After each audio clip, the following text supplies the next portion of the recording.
이런 경우가 있었다 없었다 한번 속으로 답해 보시길 바래요. 마침 기대하고 필요했던 물건이 인터넷에 나와요. 때로는 전화를 통해서 소식이 드려집니다. 뭐라고요? 저렴한 가격 수준이 아니라 공짜로 드립니다.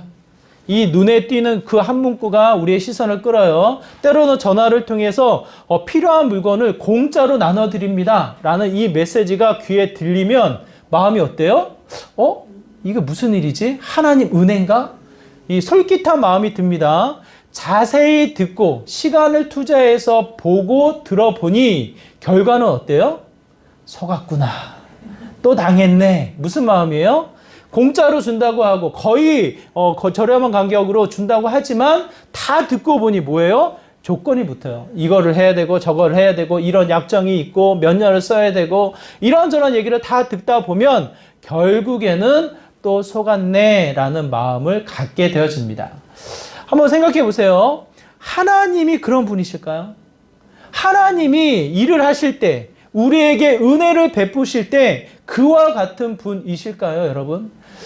지난주에 우리가 살펴보았습니다. 아브라함의 하나님, 이삭의 하나님, 야곱의 하나님, 하나님의 이름을 가리켜서 이와 같이 표현을 할 때 하나님은 어떠한 분이십니까? 철저하게 먼저 찾아오시고 철저하게 모든 책임을 본인이 지시면서 약속, 언약을 세우시는 하나님.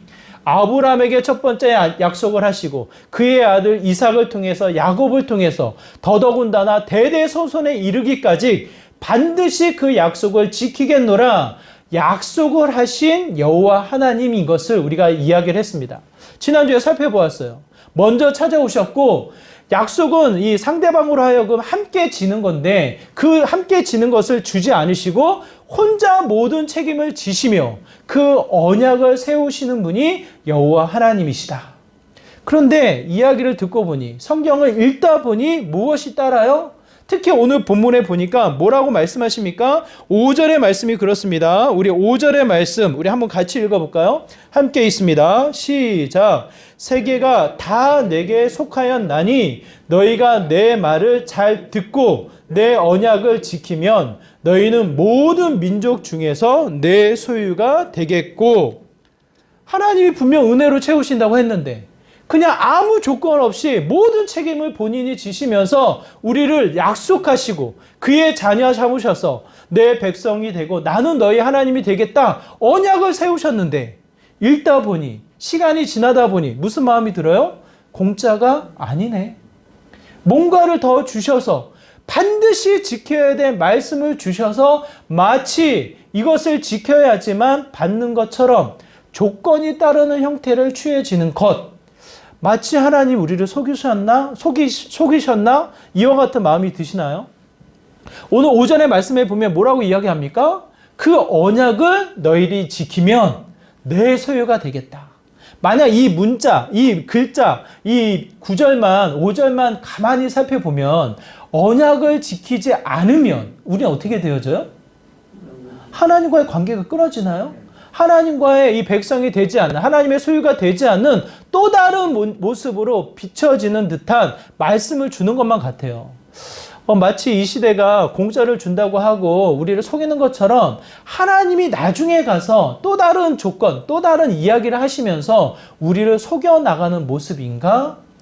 우리는 그렇게 생각할 수가 없죠. 하나님은 신실하신 분, 전혀 변함이 없으신 분. 오늘 본문을 우리가 읽지는 않았지만 20장에 가서 31장까지 자그마치 10장이 넘는 20장에서 31장에 걸쳐서 철저하게 지켜나가야 될 말씀을 주셔요. 우리가 어떻게 살아가야 할지, 하나님을 믿는다고 하지만 그 믿음이 구체적인 제사, 구체적인 절차가 어때해야 할지 복장에서부터 모든 형식에 갖춰지는 이야기를 하십니다. 종교법만 가르쳐 주시는 것이 아니라 사회법도 가르쳐 주세요. 너희들이 어울려 살아갈 때 이와 같은 법을 지켜야 한다. 생활법도 가르쳐 주세요. 나 혼자 생활을 할 때 그 생활, 먹고 마시는 모든 문제에서부터 하나님의 말씀을 철저히 지켜나가야 한다. 구체적인 내용을 주십니다. 이 20장에서부터 이 31장에 걸쳐서 이 내용 때문에 무엇이 나타나요? 바리새인들이 나타나요. 지금 우리에게 영향 주는 유대인들, 이슬람 문화권의 사람들이 철저히 말씀을 지켜나가는 형태가 이 장으로부터 시작이 되어져요. 짧게로는 우리가 읽은 19장 5절에서부터 길게로는 20장에서부터 31장에 걸쳐서 철저히 그 언약을 지켜야지만, 철저히 그 말씀을 지켜야지만 마냥 하나님의 백성이 되느냐, 그 말씀에 대한 부담감을 주는 것이 오늘 본문의 시작점이 그렇습니다. 실제로 랍비, 이 초대교회 랍비 한 사람이 창세기에서부터 계시록에 이르기까지 철저히 말씀을 지켜야 된다라는 이 율법 정신을 가지고 613개 조항을 만들어요. 1년에 걸쳐서 365일 매일매일 지켜야 된다라는 이 강조점을 통해서 365일 하지 말아야 할 것과 나머지 이 해야 할 것들을 포함해서 613개 조항을 만들어요. 그 말씀을 지켜야지만 어떠한 사람이 됩니까? 하나님의 소유요, 하나님의 백성이 된다라고 가르치는 게 랍비의 정신이에요. 아마 오늘날에는 613개 조항이 더 쪼개져서 수많은 지켜야 할 것, 수많이 행하지 말아야 할 것들이 조항으로 나타나지 않을까 싶습니다. 이와 같은 사실만 보면 마치 하나님이 수많은 조건을 우리에게 거신 것만 같아요. 이대로만 따라야지, 이대로만 살아야지 하나님의 백성이 되느냐, 이와 같은 표현을 쓰는 것 같아요. 한데 하나님은 그렇지 않아요. 성경은 우리에게 그것을 먼저 가르쳐주고 있지 않습니다. 우리가 읽진 않았지만 20장에서부터 31장의 구체적인 말씀이 나오기 전에 1절과 2절이 이와 같이 표현하고 있어요. 우리 20장 1절과 2절의 말씀 우리가 한번 같이 읽어볼까요? 이렇게 기록되어져 있습니다. 함께 있습니다. 시작. 하나님이 모든 말씀으로 말씀하여 이르시되 나는 너를 애굽 땅 종 되었던 집에서 인도하여 낸 내 하나님 여호와니라. 뭐라고 기록되어져 있습니까? 하나님이 말씀하신 내용, 지난주에 우리가 살펴보았던 내용, 하나님 똑같은 분이심을 이야기하셔요. 수많은 조건, 수많은 구체적인 조항들을 하나님이 나열하시지만 먼저 가르쳐 주시는 것, 먼저 하나님의 모습을 이야기하시는 것, 무엇을 이야기합니까? 1절과 2절을 통해서 결국 그 하나님은 똑같은 분, 너희의 하나님이 된다. 너희의 삶을 이끌고 너희의 삶을 책임지시는 여호와 하나님이 된다라는 것을 분명하게 말씀하십니다. 조항이 따르기 전에, 구체적인 말씀이 주어지기 전에 먼저 강조하여서 하나님이 말씀하시는 것은 이스라엘 백성과 하나님의 관계가 끊어지지 않는, 하나님과 이스라엘 백성의 관계가 먼저 성립되어지는 그 관계를 전제로 주어지는 말씀인 것을 이야기를 해요. 우리가 읽진 않았지만 출애굽기 2장의 말씀도 그렇습니다. 출애굽기 2장 24절, 25절의 말씀이 그렇습니다. 우리 한번 같이 읽어볼까요? 함께 읽겠습니다. 시작! 하나님이 그들의 고통 소리를 들으시고 하나님이 아브람과 이삭과 야곱에게 세운 그의 언약을 기억하사 하나님이 이스라엘 자손을 돌보셨고 하나님이 그들을 기억하셨더라. 하나님의 말씀을 여러분이 한눈에 보시도록 제가 조금 편집해서 기록을 했어요. 한눈에 보여지는 누구요? 누가 주체가 됩니까? 누가 주어가 됩니까? 내 인생의 주어가 누구세요? 하나님이세요. 하나님. 하나님이 우리를 살피시고 하나님이 아브람, 이삭, 야곱을 통해서 세우신 그 언약을 기억하시고 우리의 일상의 문제를 파악하시고 우리를 돌보시는 분이 누구시다? 여호와 하나님. 먼저 하나님의 관계가 전제되어져서 그 다음에 주어지는 게 오늘 본문의 말씀이에요. 출애굽 당시에 하나님이 모세를 통해서 60만 명의 사람을 이끌어 나오게 하십니다. 장정들만 60만 명이 넘는다고 하니 아마 이스라엘 백성의 이 아기에서부터 이 여자의 이 모든 수를 헤아리면 아마 곱하기 4를 하거든요. 훨씬 더 많은 이 사람들이 이 출애굽을 이루게 되어져요. 오늘 본문에 보니까 3개월의 시간이 지나요. 3개월의 시간이 지나 하나님의 말씀이 주어지면서 언약을 지키도록 권하여 말씀을 하십니다. 여러분 반드시 기억하실 것은 말씀이 조건이 되어서 말씀을 이행하는 구체적인 삶이 조건이 되어서 하나님의 관계가 형성되어지는 것이 아니에요. 이미 하나님이 우리를 택하셨고 이미 하나님이 우리를 그의 자녀 삼으셔서 하나님이 먼저 그 관계를 확립하시고 정립해 놓으시고 우리에게 주시는 말씀인 것을 이야기합니다. 예전에 소장인들을 통해서 농사를 짓게 해요. 땅의 주인이 소장인들에게 땅을 줘요. 이 소장인들이 누구의 눈치를 봅니까? 누구의 눈치를 봐요? 주인의 눈치를 보는 거예요. 왜? 일을 해야 되니까, 먹고 살아야 되니까, 이 집을, 기업을 이루어야 되니까 결국은 땅의 주인을 눈치를 보면서 열심히 일을 해요. 이 눈은 밖에 나지 않도록 열심히 일하고 성실히 일하고 주인이 뭐라고 하면 그 말 잘 따르면서 열심히 이 소장인 농사를 지어요. 시간이 지나다 이 주인이 죽고 맙니다. 죽고 나서는 그 땅의 주인이 누가 됩니까? 누가 돼요? 열심히 주인의 눈치를 봐며 주인의 말을 듣고 열심히 성실하게 일을 했던 소장인에게 그 땅의 이 기업이 넘어가게 됩니까? 그렇지 않아요. 주인이 아들이 어디서 무엇을 하든지 어떠한 모습이든지 간에 이렇든 저렇든 그 집에 살지 않고 다른 곳에 가 있든지 간에 이 주인의 아들을 찾아서 그 기업이 넘어가게 되어져요. 무슨 뜻이에요? 관계가 형성되어진 이후엔 하나님이 책임져 나가는 믿음의 형태인 것을 보게 되어집니다. 오늘 본문이 강조되어진 것은 구체적인 말씀이 이행되어야 하는 그 말씀을 지켜 살아가야 되는 모습이 강조되어져 있지만 그 전제, 먼저 하나님이 정리해 놓고 말씀해 주신 것은 이스라엘 백성과 하나님의 관계가 끊어질 수 없는 하나님의 백성이요 하나님의 택한 자녀가 되는 것을 이야기를 합니다. 창세기로 거슬러 올라갈게요. 창세기에서 우리가 읽어 나가다 보면 제일 먼저 부딪히는 게 뭐예요? 선악을 알게 하는 나무예요.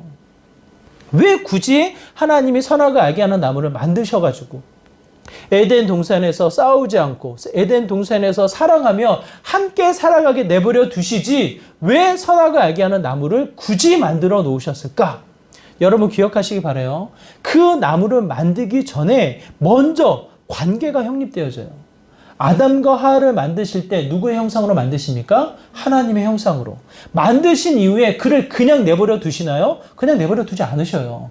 자신의 사역, 창조의 사역으로 동참케 하셔서 특별한 존재로 세움을 얻게 하셔요. 그를 통해서 이 땅을 다스리도록, 이 땅을 정복하여 번성하여 충만하도록 이 아담과 하와를 세워나가시는 하나님의 특별한 관계를 보게 되어져요.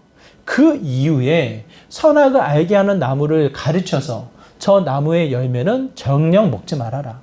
그거를 먹는 순간 정녕 죽으리라 라는 이 말씀을 하게 되어집니다. 여러분에게 질문을 드릴게요. 가장 상처를 입는 말 누구에게 듣게 되어집니까? 가장 마음에 쓰라리게 아프고 이 마음에 떠나지 않는 이 속삭임 누구를 통해서 듣게 되어져요? 이렇든 저렇든 가족이에요. 엄마를 통해서 듣고 아빠를 통해서 듣고 자녀를 통해서 듣게 되어져요.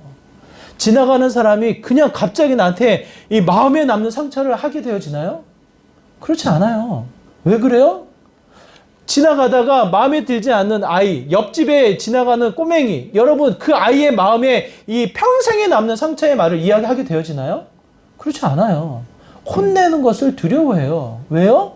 관계가 형성되어 있지 않기 때문에.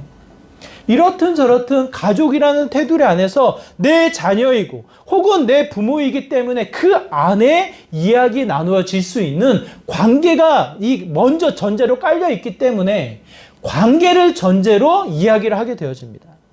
하나님이 주시는 말씀은 그 전제를 통해서 우리에게 말씀하시는 거예요. 그 말씀을 지켰을 때, 그 말씀을 지키지 않았을 때, 그것을 통해서 하나님이 판단을 하시는 그 기본, 원리가 되는 것이 아니라, 먼저 하나님이 관계를 형성하셔서 그 관계를 맺으시고 하시는 말씀이 오늘 본문의 내용입니다. 그러므로 우리가 먼저 기억해야 할 것은 율법을 통해서 완성되어지는 것이 아니라 율법은 하나님의 관계를 통해서 우리에게 주어진다라는 것을 성경은 우리에게 말씀해 주고 있습니다. 하나님이 나의 하나님이 되고 우리는 그의 백성이 되어 하나님의 말씀을 들을 수 있는 그 가능성이 우리에게 허락되어졌다라는 것.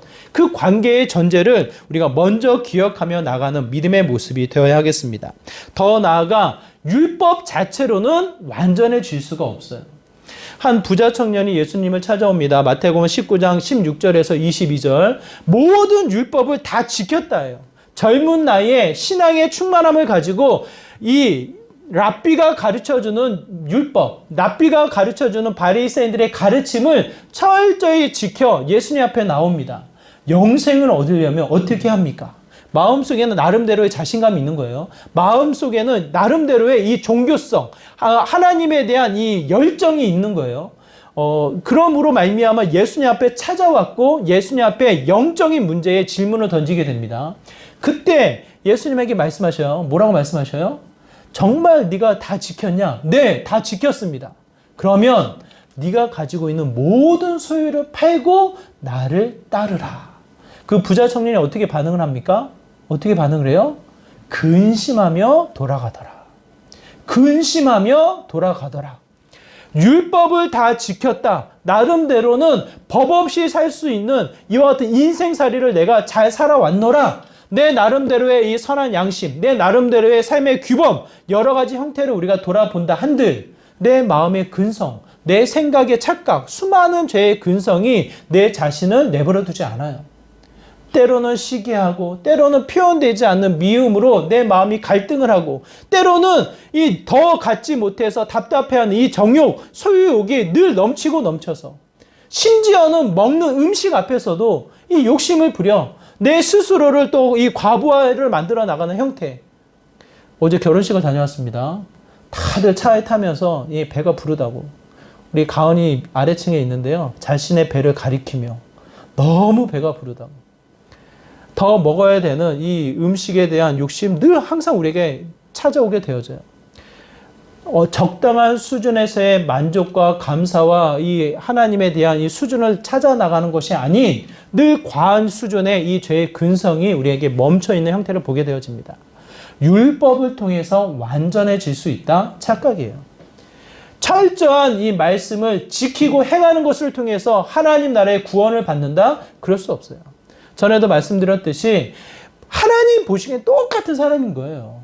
한 가지 죄를 지나 100가지 죄를 지나 심지어는 예수님이 십자가 달려 죽으실 때 누가 마지막으로 구원을 받습니까?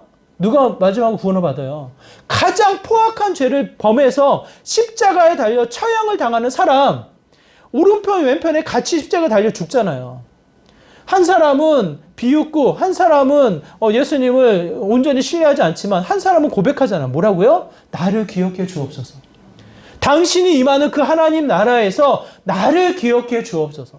그 사람이 얼마나 예수님을 알았겠냐고요. 얼마나 예수님의 말씀을 지켰겠냐고요. 얼마나 예수님 앞에 보시기에 거룩한 삶을 살았겠냐고요. 그렇지 않아요. 수많은 사람들이 손가락질하고 수많은 사람들이 저 사람은 죽어야 된다고 마땅히 여기며 죽음을 맞이하는 사람이에요. 그럼에도 불구하고 예수님 말씀하시잖아요. 너가 나와 함께 있을 것이다. 그때 그곳에서 너가 나와 함께 있을 것이다.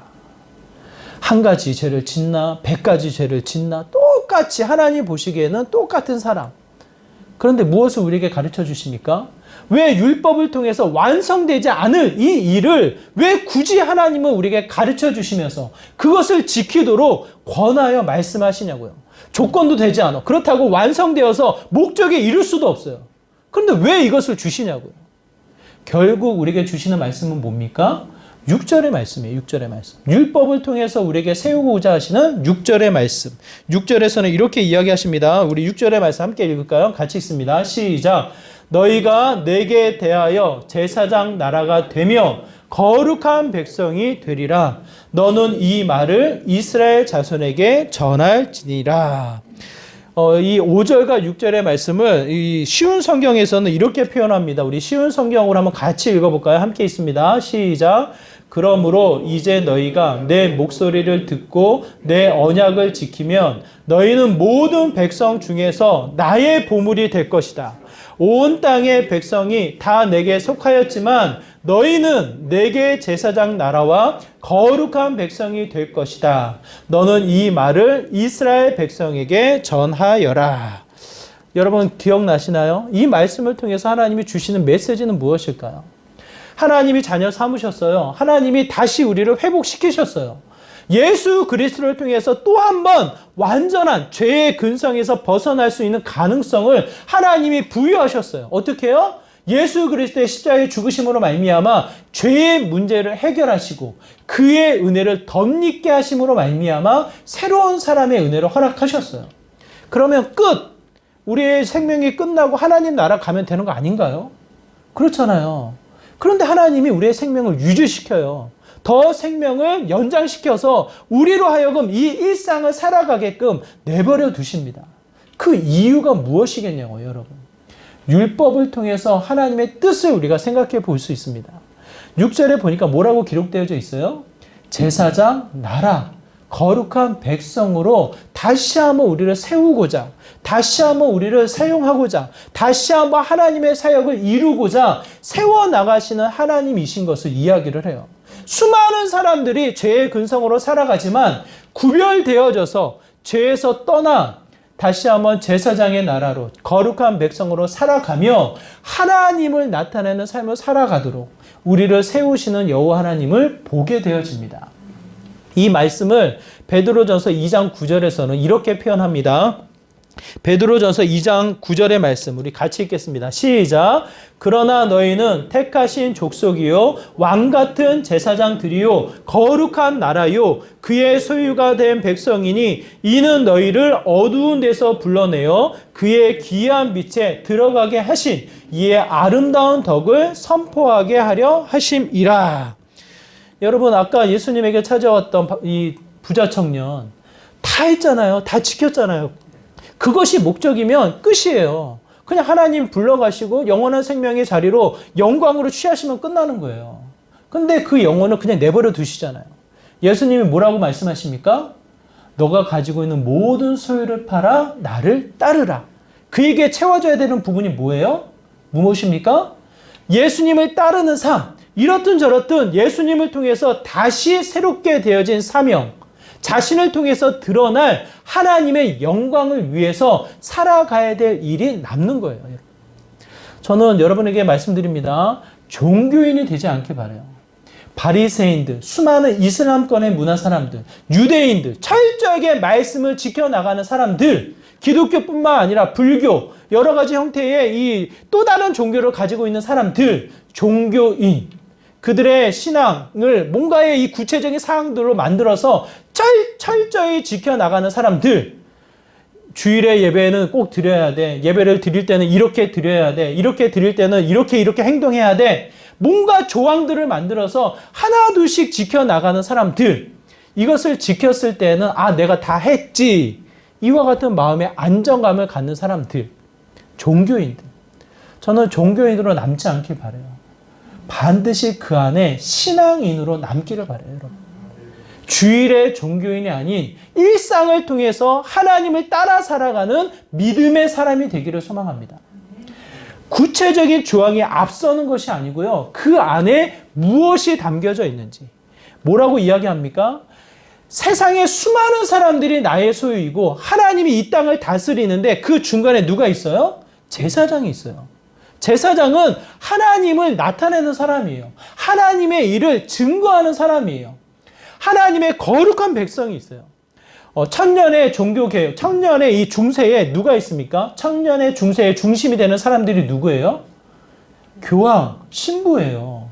그 당시에는 성경이 없어요. 말씀이 없어요. 그 당시에는 성경이 보급되지도 않았고 그 당시에는 성경이 번역되지도 않았어요. 라틴어라는 이 어려운 언어로 이 성경이 기록되어져 있어요.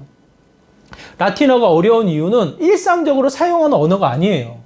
공부하고 뭔가 이 지식적으로 이 책을 써내려갈 때 자신의 지식을 좀 더 이 고차원적으로 표현하기 위한 언어가 라틴어예요, 라틴어. 언어가 쉽게 표현되지 않으니까 라틴어는 일부러 배워야 해요. 배우는 사람들만이 그 책을 읽고 그 책을 볼 수 있는 수준이 되는 거예요. 그러다 보니까 자연스럽게 하나님과 수많은 백성들 사이에 누가 남게 되어집니까? 신부, 교황들이 남게 되어져요. 그들만이 제사장, 그들만이 마치 거룩한 일을 하는 것처럼 느껴지는 게 중세의 암흑기예요. 중세의 암흑기. 그런데 종교개혁이 일어나요. 이게 아니구나. 잘못됐구나. 오늘 아까 방금 읽었던 베드로전서 2장 9절에 보니까 너희들 누구를 가리켜요? 교황만 가리킵니까? 신부들만 가리킵니까? 그 당시에 바리새인들만 가리킵니까? 그렇지 않아요. 택한 모든 백성들을 가리켜서 뭐라고 이야기해요? 너희들이 뭐예요? 왕 같은 제사장이다. 너희들이 거룩한 백성이 된다. 하나님의 택한 백성을 가리키는 거예요. 종교개혁이 이 말씀을 두고 제일 먼저 하는 게 뭡니까? 성경을 번역해요. 성경을 번역해서 보급을 해요. 모든 사람이 성경을 읽고 하나님 앞에 제사장으로 세움 얻도록, 하나님 앞에 거룩한 백성으로 세움을 얻도록, 그 세움을 받아 무엇을 해요? 자신을 구원하신 놀라운 하나님의 일, 예수 그리스도의 귀한 빛을 선포하도록, 자랑하도록 하나님이 세워나가는 형태를 깨닫게 되어집니다. 일상을 통해 하나님을 증거해요. 일상을 통해 구체적인 하나님의 말씀을 섬김으로 말미암아, 그 말씀을 지켜 행함으로 말미암아 구별된 삶을 통해 예수 그리스도를 자랑해요. 율법은 전제요, 율법은 기초가 될 수는 없지만 마지막 열매요, 하나님의 백성으로 나타내는 증거가 되어집니다. 그로 인해 제사장으로, 그로 인해 구별된 거룩한 백성으로 세움받기 위해 하나님이 주신 율법을 받게 되어집니다. 그 또한 예수님을 통해서 다시 한번 재해석되어져요. 율법사가 찾아옵니다. 율법사가 찾아와서 예수님 앞에 시비를 걸어요. 예수님이 뭐라고 말씀하실지 그 말씀을 걸어서 마치 예수님을 좀 공격하려고, 예수님을 난처하게 만들려고 이야기를 해요. 질문을 던져요. 이 모세의 율법 중에 무엇이 큽니까? 무엇이 제일 됩니까? 이와 같이 질문을 해요.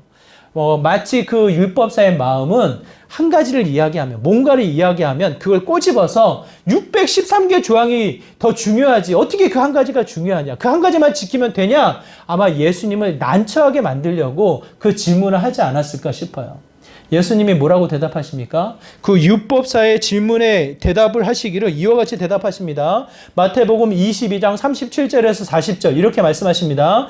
예수께서 이르시되 내 마음을 다하고 목숨을 다하고 뜻을 다하여 주 너의 하나님을 사랑하라 하셨으니 이것이 크고 첫째 되는 계명이요 둘째도 그와 같으니 내 이웃을 내 자신같이 사랑하라 하셨으니 40절 같이 있습니다. 시작. 이 두 계명이 온 율법과 선지자의 강령이니라. 무슨 말씀이에요? 모세의 모든 율법 613개 조항, 너희들이 쪼개고 쪼갰던 수많은 말씀들 하나 지켰다, 하나 크다, 그것을 이야기하지 않죠. 그 모든 것을 통해서 그 누구도 완전할 수 없다. 철저하게 그 율법을 통해 가르쳐 주시는 게 무엇입니까? 하나님과의 관계. 하나님이 얼마나 너희를 사랑하시는지, 너희가 그 하나님을 얼마나 사랑하고 있는지, 받은 만큼, 사랑을 받으면 받은 만큼 그 사랑이 흘러나가서 누구를 사랑해요? 율법을 지켰다, 헌금을 했다, 내가 누구를 도왔다, 그게 아닌 정말 내 이웃을 내 몸과 같이 사랑하는가, 사랑이 흘러나가는 믿음의 삶이 되어야 한다는 것을 예수님이 말씀하셔요. 모든 율법, 구약의 모든 선지자들의 가르침, 강령이 이와 같으니라 라고 말씀을 하십니다. 저는 여러분이 종교인이 되지 않기를 바라요. 저는 여러분이 정말 하나님을 믿고 하나님을 따르는 참된 그리스도인, 신앙인이 되기를 간절히 소망합니다. 율법은 전제요 조건이 되어서 그 말씀을 지켰을 때에 내가 그래도 하나님의 백성이지 뿌듯함을 주는 게 아니에요. 하나님의 은혜로 말미암아 여러분 이 자리에 앉아 계신 거예요. 예수 그리스도의 십자가의 죽음의 은혜로 말미암아 새 생명의 감격을 누리고 정말 부족하지만 너무 마음이 찔리지만 당장 이 자리에 나오기 직전에도 내 마음은 시기요 다투며 질투였지만 그럼에도 불구하고 이 자리에 나와서 예배를 드리는 거예요. 하지만 예배를 드리고 나아가 나의 일상으로 돌아갔을 때에는 무엇이 남습니까? 제사장으로, 거룩한 백성으로 다시 한번 나를 인도하신 기이한 빛, 놀라운 하나님의 은혜를 선포해 나가는 믿음의 삶이 되는 거예요. 무엇을 통해서? 율법의 이 실천으로, 율법을 따라 나아가는 거룩한 삶을 통해서 그렇습니다. 하나님을 사랑하고 내 이웃을 내 몸과 같이 사랑하는 믿음의 삶의 모습을 통해서 그 은혜를 누리게 되어집니다. 여러분 한번 생각해 보세요. 정말 믿음이 좋으신 분, 그래도 내가 이 자리에 앉기까지, 앉아 있을 때까지 나에게 영향을 주었던 그 믿음의 좋은 신앙인의 모습을 한번 생각해 보세요. 반대로 나에게 좋지 않게 영향을 주었던 신앙의 모습을 한번 생각해 보세요. 공통 분모가 있어요. 사랑이에요, 사랑.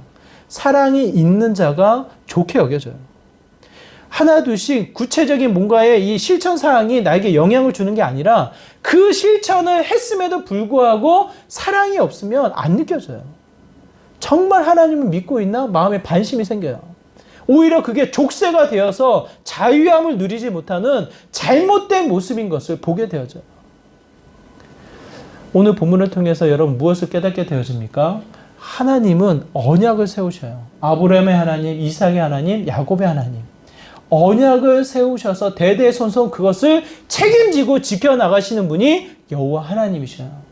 그 하나님이 오늘 나를 동일하게 세우셔서 제사장으로, 거룩한 백성으로 다시 한번 하나님이 우리의 일상 속에 세움을 얻게 하십니다. 그 자리는 하나님의 관계를 통해 하나님의 사랑을 누리는 자리이며 그 사랑이 채워져서 무엇이 흘러나가게 됩니까? 기도했냐 안 했냐, 성경 읽었냐 안 읽었냐, 예배 드렸냐 안 드렸냐, 말씀에 실천이 있었냐 없었냐, 구제를 했냐 안 했냐, 조건을 따지는 것이 아니라 정말 그 하나님의 사랑이 흘러서 너를 사랑하노라, 서로 사랑한다라는 이 마음의 흐름이 흘러나가게 되는지를 되물어서 우리에게 이야기하고 있습니다. 율법을 완성하시로 말미암아 다시 한번 우리에게 주시는 것은 하나님을 사랑하고 내 이웃을 내 몸같이 사랑하라는 이 율법의 가치, 그 정신을 우리에게 설명해 주고 있어요. 그래서 다시 한번 그 율법의 가치를 우리가 붙잡아 나갔을 때 여러분이 세움받아 나가는 믿음의 일상, 여러분이 실천해 나가는 믿음의 삶을 두고 여러분 함께 고민해 나가시기를 바라요. 그 자리는 제사장으로, 그 자리는 거룩한 백성으로 하나님을 선포해 나가는 믿음의 귀한 자리가 되어집니다. 조건이 아닌 열매로 허락되어지는 그 은혜를 여러분 기억하시고요. 그게 우리에게 기쁨이요, 그것이 우리에겐 큰 영광을 누리는 믿음의 귀한 자리가 되어집니다. 율법은 부담이 아니에요. 말씀 66권을 읽었을 때 찾아오는 이 여러 가지의 이 숙제와도 같은 이 내용들, 내가 그 사람 미워하는데 어떻게 사랑해? 당장 어떻게 사랑해요? 미움이 사라지질 않는데. 하나님의 사랑이 채워질 때, 그 사랑이 넘칠 때 사랑해지는 거예요. 사랑하라고 억지로 전화해서 내가 너를 사랑한다. 목소리는 전혀 그렇지 않은데, 마음은 그냥 미움과 시기가 가득한데, 그렇지 않아요. 되지 않아요. 하나님의 때에 맞춰서 하나님의 사랑이 채워졌을 때 그분이 원하시는 그 순간에 사랑이 선포되어져요. 그것이 곧 오늘 우리에게 주어지는 율법의 가치가 되어집니다. 여러분의 귀한 삶, 먼저 채우실 것은 하나님의 사랑이고요. 하나님의 관계가 흔들리지 않는 하나님의 말씀이에요. 그 말씀을 붙잡고 나아가실 때 제사장이요, 거룩한 백성으로 세움받아 다시금 하나님의 온전한 말씀, 하나님의 온전한 사랑을 나누어 나가는 믿음의 귀한 삶이 되어집니다.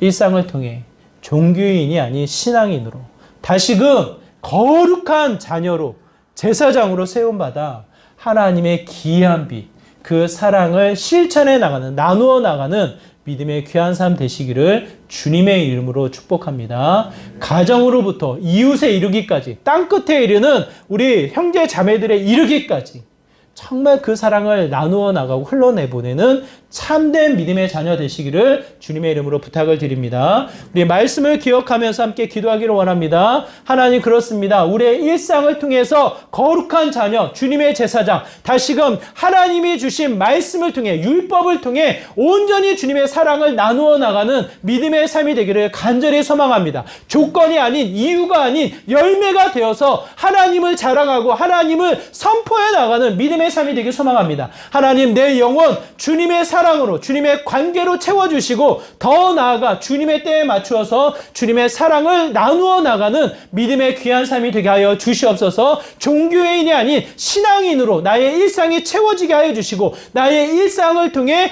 예수 그리스도를 증거해 나가는 믿음의 귀한 삶이 되게 하여 주시옵소서라고 이와 같은 마음으로 함께 기도하며 나가도록 하겠습니다. 기도합니다. 하나님 아버지, 우리의 일상이 다시 한번 주님을 담아 나아가는, 주님을 선포해 나가는 믿음의 삶이 되기를 소망합니다. 율법은 조건이 아닙니다. 율법은 이유가 될 수가 없습니다. 율법을 통해서 우리의 영혼이 구원받을 수가 없습니다. 오직 여호와 하나님의 일하심, 나를 돌보시고 나에게 찾아오셔서 약속하시고 그 약속을 이루신 예수 그리스도를 통해 우리가 새로워지는 것을 보게 되어집니다. 먼저 하나님의 사랑, 하나님의 관계가 세워지게 하시고 정리되게 하여 주시고 나의 부족함이 주님의 사랑으로 채워져서 넘치고 넘쳐서 정말 그 말씀을 지켜나가는 믿음의 삶이 되기를 소망합니다.